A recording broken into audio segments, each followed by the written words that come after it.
Next हमारा topic है total internal reflection.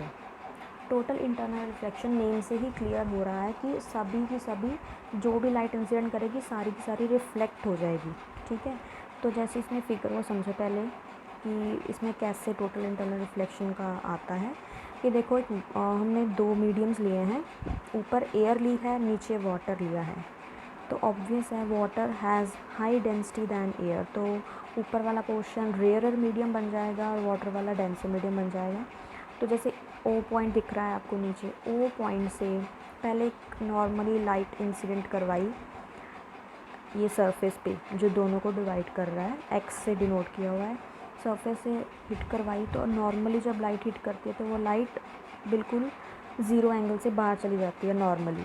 आपने ये कुछ कंडीशंस और लॉज किए हुए हैं 10th में। नॉर्मली लाइट हिट करवाओगे तो वैसे ही बाहर चली जाएगी। ठीक है, क्योंकि इंसिडेंस एंगल ज़ीरो है, रिफ्लेक्शन एंगल भी ज़ीरो होगा और रिफ्रैक्टेड एंगल। ठीक है, अब जब भी मीडियम चेंज हो रहा है वैसे तो रिफ्रैक्शन होती है, बट यहाँ पे एंगल ही ज़ीरो है। नॉर्मली हिट करेगी तो वैसे ही बाहर आ जाएगी।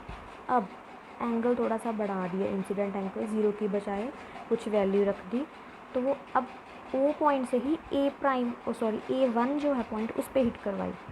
अब देखो इंसिडेंस एंगल तो आ रहा है, इंसिडेंस एंगल कौन सा होगा, जैसे ये पॉइंट है A1 और लाइट ऐसे इंसिडेंट करवाई तो ये वाला एंगल जो होता है वो इंसिडेंस एंगल होता है। नॉर्मल के साथ नॉर्मल होता है सरफेस के परपेंडिकुलर। तो ठीक है, अब किसी एंगल से करवाई तो अब ये पता है कि बाहर जाएगी bend away from the normal, क्योंकि बाहर रेयर मीडियम है। फिर इसके बाद क्या किया, A2 पॉइंट पे हिट कराई। A2 पॉइंट पे एंगल ऑफ इंसिडेंस ज़्यादा इंक्रीज़ हो जाएगा क्योंकि वो थोड़ा सा ज़्यादा राइट साइड पे लाइट कर रहे हैं। तो फिर जो लाइट बाहर आएगी रिफ्रैक्टेड, वो भी ज़्यादा एंगल से बाहर चली जाएगी bend away from the normal. तो जैसे जैसे इंसिडेंस एंगल इंक्रीज़ करते जाएंगे रिफ्रैक्टेड एंगल भी इंक्रीज़ होता जाएगा, but up to certain value. ठीक है, उस वैल्यू को बोलते हैं क्रिटिकल। जैसे देखो हमने जब A3 पॉइंट पे, फिगर में देखो A3 पॉइंट पे हिट करवा रहे हैं लाइट को at some incidence angle C, कोई भी वैल्यू हो सकती है C की। ठीक है, वो हमेशा हर मटेरियल के लिए डिफरेंट होती है। जब उस एंगल पे C एंगल पे इंसिडेंट करवाई है तो रिफ्रैक्टेड एंगल कितना बन रहा है, बिल्कुल 90 डिग्री बन रहा है। समझ आई। जैसे ये कोई हमारा A3 पॉइंट है, यहाँ से एंगल इंसिडेंस लाइट इंसिडेंट करवाई C angle means critical angle पे, तो रिफ्रैक्टेड जो रे है वो बिल्कुल ऐसे निकल जाएगी।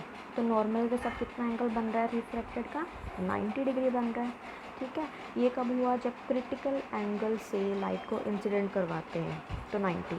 अब जब इससे भी ज़्यादा एंगल इंसिडेंस बढ़ा देंगे, क्रिटिकल एंगल से भी ज़्यादा इंसिडेंस एंगल कर देंगे, तो क्या होगा, जो लाइट है वो रिफ्रैक्ट नहीं होगी बल्कि सारी की सारी रिफ्लेक्ट हो जाएगी, बिल्कुल जैसे लॉ ऑफ रिफ्लेक्शन को फॉलो करके उसी मीडियम वापस आ जाएगी। क्योंकि रिफ्रैक्शन का मतलब होता है बाहर जाना मीडियम से, है ना।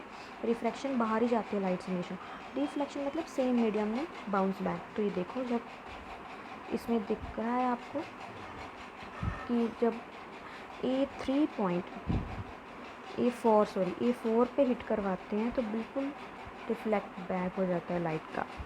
तो इसे बोलते हैं टोटल इंटरनल रिफ्लेक्शन। ठीक है, सारी थ्योरी है, मैं बता दिया मैंने आपको। अब उसके बाद देखो,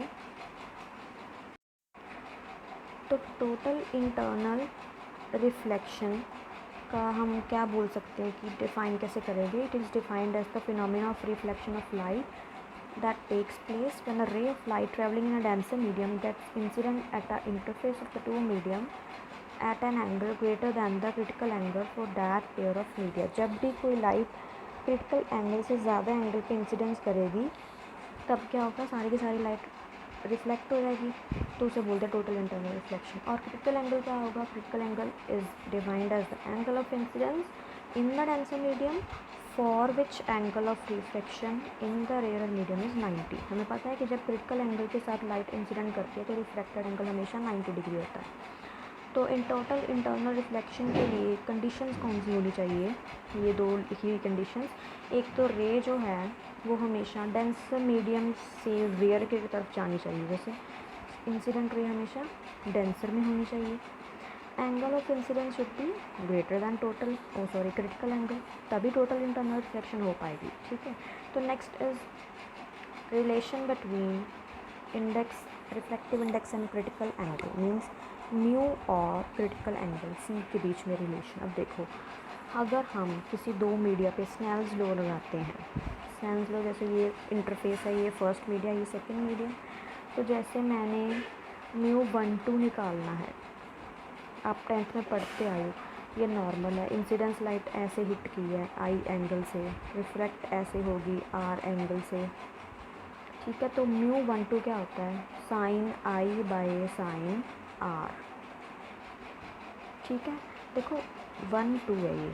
तो सिमिलरली हम यहाँ पे भी स्नेल्स लॉ लगाएंगे इंटरफेस पे, तो यहाँ पे एक मीडियम ए है, एयर को लिया है, बी वाटर को लिया है, तो म्यू ए बी निकाला है, वो आएगा sine I by sine are.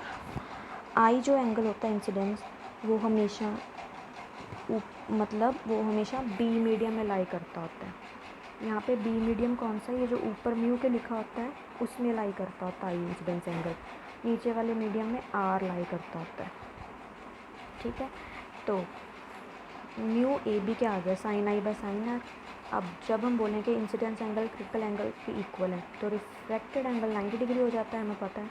तो आई को सी और आर को 90 पुट करेंगे, तो हमारे पास म्यू ए बी क्या बन जाएगा, sine C over sine 90, and sine 90 is 1, so हमारे पास साइन सी ही रह जाएगा। बट हमें पता है म्यू ए बी तो साइन सी आ गया, बट म्यू बी ए क्या होगा, म्यू बी ए हमेशा रेसिप्रोकल होता है म्यू ए बी का। तो अगर हमने म्यू बी ए फाइंड करना है तो वो क्या होगा, 1 बाई साइन सी। ठीक है, जैसे 2.15 इक्वेशन से, तो हमारे पास रिलेशन आ गया रिफ्रैक्टिव इंडेक्स और क्रिटिकल एंगल के बीच। ठीक है, तो मीन्स एक और इसका एडवांटेज है टोटल इंटरनल रिफ्लेक्शन का, अगर एक आधे मार्क में आ भी जाता है, कि इन टोटल इंटरनल रिफ्लेक्शन कोई लॉस नहीं होता लाइट का, no practical loss of light in total internal reflection. But हमें पता है जब भी मिरर से लाइट रिफ्लेक्ट होती है तो थोड़ा बहुत लॉस होता जाता है, क्योंकि थोड़ी सी लाइट मिरर एब्जॉर्ब कर लेता है, बट टोटल इंटरनल रिफ्लेक्शन में कोई ऐसा लॉस नहीं होता।